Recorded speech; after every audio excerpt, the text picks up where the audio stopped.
Yes, hello. Happy Monday. So, ano po ba ang aking natutunan today sa Mass? And ano po ang tingin kong message ni God sa atin today? So, unang-una, number one, we can express our deepest desires through prayer. So, ibig sabihin nito, lahat po ng mga hinihiling natin sa Diyos, lahat po ng mga frustrations po natin, lahat po ng mga wishes po natin, lahat po na talagang gustong-gusto natin ipagdasal sa Kanya, i-express po natin yon through prayer.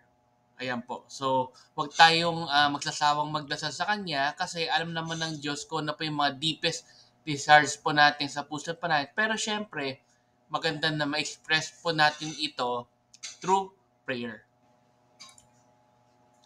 Number two, even if we encounter setbacks in our life, let us always hope that God hears our prayers. So, kahit marami po tayong mga problema or na-frustrate po tayo na hindi natin na-achieve yung mga gusto natin ma-achieve sa buhay or hindi po natin nakukuha yung mga gusto po natin sa mga buhay po natin, lagi tayong mag-hope na naririnig po ng Diyos yung mga dasal po natin na yun. Kaya wag po tayo mawala ng pag-asa at lagi lang po tayo magdasal sa Kanya. Number three, prayer leads us to encounter God. So, simpleng-simple. So, sa pagdadasal po natin, doon po natin nakikita ang Diyos at nararamdaman po ang kanyang presensya sa ating buhay. So, lastly, number four, God will not always grant all our prayers, but He will grant what is best for us. So may times na kung ano po yung mga pinagdasal po natin, hindi po nag-grant ng Diyos agad-agad po yon. So pwedeng dahil meron po siyang pinaplano mas maganda para sa atin o meron siyang perfect timing na hinahanda para po sa mga prayers po natin na yun.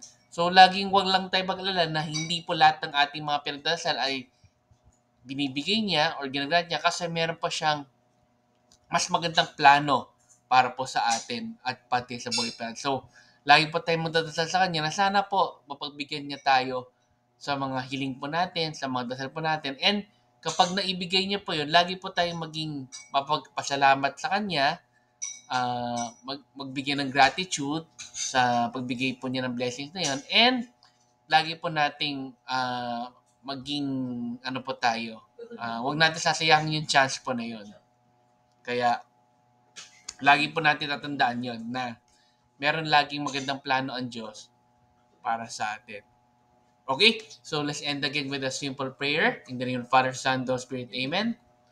Lord, maraming salamat po sa pag-grant niyo po ng mga dinadasal po namin at sa pag-grant po ng mga dasal po namin na matagal na po namin hinihintay. Sana nga po yung mga hindi po nyo napapagbigyan mga dasal po namin ay maintindihan po namin yung inyong dahilan kung bakit hindi nyo po yun naibibigay.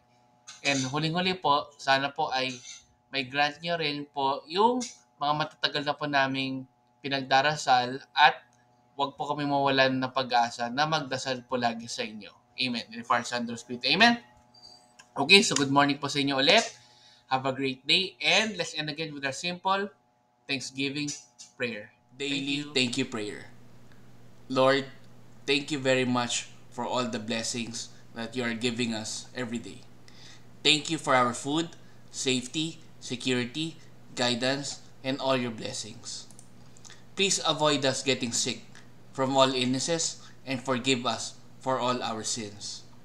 Lord, I pray that all our hopes and dreams will come true in your own time. Again, Lord, thank you for all the blessings that you have given us. Amen.